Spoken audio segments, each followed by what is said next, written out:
The mystery of the bodies found around Gilgo Beach in 2010 continues to haunt Long Island.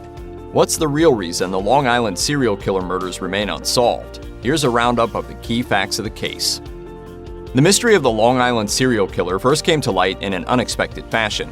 On May 1, 2010, a 24-year-old sex worker named Shannon Gilbert went missing in Long Island, New York. Her disappearance was preceded by a call to 911, during which she said, "They are trying to kill me." Some say the call was frantic and she sounded extremely frightened. Regardless of Gilbert's tone, the call's intentions remain a mystery. An official who's heard the call has alleged that Gilbert, who was reportedly bipolar, sounded irrational on the phone. Prior to the 911 call, Gilbert was at the house of a client. At some point, the client is said to have decided that he wanted her out of the house. Gilbert called 911, ran from the house, and pounded on neighbors' doors. Some people were alerted by her strange behavior and called the police, but at that point, she'd already disappeared. The police searched for Gilbert but didn't find a body until December 10th of that year, at which point a whole new problem surfaced. The body wasn't Gilbert's. This grisly discovery led to others, and the creepy story of the suspected Long Island serial killer started to come to light. Unfortunately, things didn't end much better for Gilbert either. Her remains were found in December 2011 in a nearby marshland. The police believe that she drowned, though it's worth mentioning that when she was found, her body was also missing 2 neck bones. When the search for Shannon Gilbert started turning up bodies that weren't her, things got all sorts of confusing. The first 4 victims, called the Gilgo 4 because they were found near a remote stretch known as Gilgo Beach, were all young, slender sex workers. All of the bodies were reportedly discovered shrouded in burlap. The area is roughly 3 miles away from where Gilbert's remains would eventually be found. By the time Gilbert's skeleton was discovered, a total of 10 victims had been found. According to the New York Times, the total number recovered in the area between Gilgo Beach and Manorville is as high as 16. However, it's hard to say just how many of them are connected. A common cause of death was strangling or some other method of oxygen deprivation, but some of the bodies had also been dismembered and wrapped in plastic. Likewise, it's unclear whether all these deaths are the work of one person or several. If there are more than one, do they just happen to use the same remote area to dump their victims, or are they working together? The 2 men had been present when Shannon Gilbert ran off into the night. Her client Joseph Brewer and Michael Pack, the man who drove her to Brewer's house, were soon cleared as suspects. However, another man who supposedly encountered Gilbert on that fateful night was a stranger case. Mere days after Gilbert went missing, area resident Dr. Peter Hackett called Shannon's mother Mary Gilbert and claimed that he'd taken her into his halfway house. When the missing woman's sisters went to visit him, they say he denied the whole thing. It's been verified that Hackett indeed made a call, but he still denies meeting Shannon, let alone telling Mary Gilbert about such an encounter. Authorities have stated that they're aware of Hackett but don't consider him a suspect. As former chief of detectives Dominic Barone described him to CBS News, he's an individual who likes to get involved. Some call him a storyteller and an exaggerator. We certainly believe that he may have called to offer his assistance. Gilbert's family, on the other hand, remained more suspicious. Mary Gilbert even slapped him with a wrongful death lawsuit, based on Hackett supposedly telling her on the phone that he'd medicated her while she was in his custody. The lawsuit theorized that his actions had led to her death. The lawsuit was later dismissed after Hackett denied the claims. More recently, Hackett has seemed to do his best to avoid the case.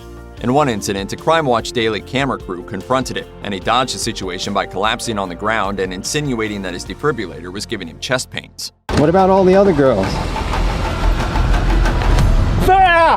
Jesus! What was that? As a mysterious, unsolved, relatively timely case, it's no surprise that the Long Island serial killer mystery has become popular among amateur Sherlocks. Many of them are convinced that the curious Dr. Peter Hackett is either a murderer or a handy patsy that has been used to draw blame from the real murderer. However, that's just the beginning of a long line of increasingly inspired theories about conspiracy and mayhem that have been making the rounds online. Some are convinced that an incredibly efficient killer is haunting the beach areas of the East Coast. Others go with the outlandish angle of a satanic sex cult did it.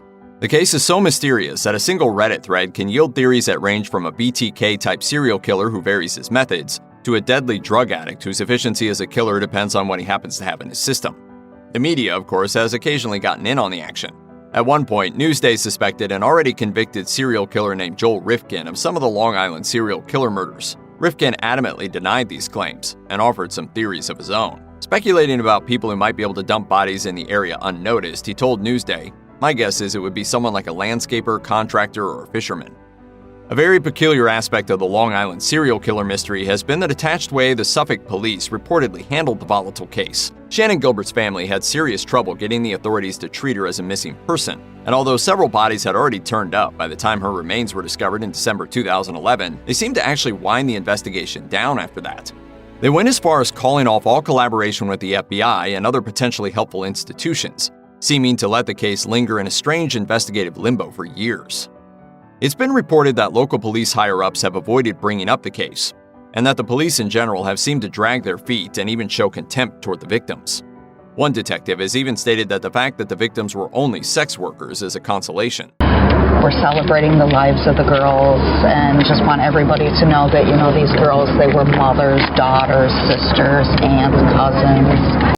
As the Long Island Press tells us, this attitude did not go unnoticed, and it was largely caused by a desire to avoid drawing too much attention to the shady dealings within the police department's own ranks. Investigative journalist Billy Jensen, who spearheaded the Unraveled Long Island Serial Killer podcast and TV special with producer Alexis Linkletter in 2021, told the Long Island Press that the goal of their project was to investigate the police investigation. As he put it, "I've never worked a story where the law enforcement and the people in power were as cagey as the potential suspects." Suffolk County's former police chief, James Burke, was in hot water in 2015. According to the New York Post, he had long fielded accusations of keeping the FBI at arm's length from the Long Island serial killer investigation. When he was brought to justice himself for allegedly assaulting a handcuffed suspect and trying to cover it up, his behavior during the Long Island serial killer investigation promptly returned to haunt him.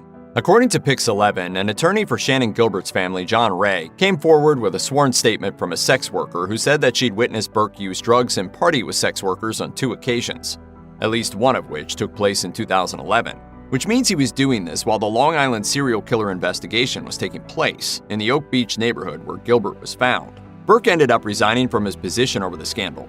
He pleaded guilty for the assault in 2016 and was released from prison in 2019. However, the exposure of his impropriety revealed a network of corruption and scandal that took down some of the county's top officials. According to reporting by the Long Island Press, there's still plenty of interest in Burke's role in the Long Island serial killer investigation, too. True crime documentary maker Alexis Linkletter told the outlet, "The very best case scenario is that he sabotaged the investigation to cover up his own illicit behavior, whether that's indulging in sex workers or drug use. That's really the best case scenario, which is not good." In 2017, prosecutor Robert Biancavilla stirred up the stagnant Long Island serial killer investigation by introducing a potential suspect. The person under scrutiny was John Bittroff, a carpenter who's currently serving a prison sentence of at least 50 years for strangling 2 sex workers to death in Long Island. The crimes happened in the 1990s, but he didn't get caught until 2014. Due to the fact that Bittroff lived in the area, targeted sex workers, and murdered them in a way that was quite similar to many Long Island serial killer victims, he became a noteworthy person of interest in the eyes of the authorities. Biancavilla told the Associated Press in 2017, "There are remains of the victims at Gilgo that may be attributed to the handiwork of Mr. Bittroff, and that investigation is continuing." As an interesting note about Bittroff's potential involvement in the Long Island serial killer case, one of the victims, Melissa Barthélemy, went missing in 2009.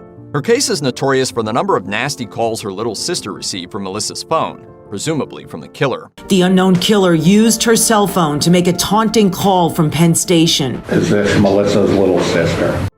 When Bittroff was named as a potential Long Island serial killer suspect, the family revealed that Melissa's job and his Long Island hamlet community of Manorville were connected. The victim's mother told People, "I don't know what to think because Melissa had a lot of calls to Manorville from her phone, and that is where this guy is from." The year 2018 reportedly saw a dramatic change in the way the investigation of the Long Island serial killer case was handled. This is largely because the Suffolk County Police Department got a new commissioner, Geraldine Hart. Where some of her predecessors had cut the federal authorities out of the investigation, she was a former FBI agent herself, with 15 years in their organized crime division under her belt. While other commissioners had largely tiptoed around the subject of the Long Island serial killer, she's proven relatively open to discussing it. And having been on the FBI side of things during the discovery of the Gilgo 4, she presumably knows full well just how badly the police's handling of the case has been perceived. Hart has already brought the FBI back in the mix and made progress in the proceedings. In 2020, she announced that her investigators had uncovered the identity of Jane Doe No. 6, one of the dismembered victims, a woman named Valerie Mack. Though the Long Island serial killer case is still open, the future isn't hopeless. As the New York Times reports, Commissioner Geraldine Hart has proved eager to grab this particular bull by the horns. She told the Times in September 2020, "There's a lot of work left to do, but there is momentum, and I'm going to continue to use that momentum to move forward." One enticing possibility for bringing the investigation forward is DNA evidence. Valerie Mack was positively identified thanks to her aunt's DNA, found on a genealogy site. And in a similar cold case to case closed story, California's infamous Golden State Killer was finally caught in 2018, using new DNA technology that uncovered previously unavailable information. The Long Island investigation seems to be focusing their DNA efforts on identifying the remaining Jane Does, since they have no DNA samples of the killer, or do they? In 2020, Hart introduced to the public a very peculiar belt which is believed to be connected to the killer, the initials on which read either HM or WH. It's not much, but it's more than the world knew a few years ago. We do believe that this item was handled by the suspect and did not belong to any of the victims. For the many victims of the Long Island serial killer, there's still hope that one day the killer may still be exposed. Check out one of our newest videos right here. Plus, even more Grunge videos about your favorite true crime stories are coming soon. Subscribe to our YouTube channel and hit the bell so you don't miss a single one.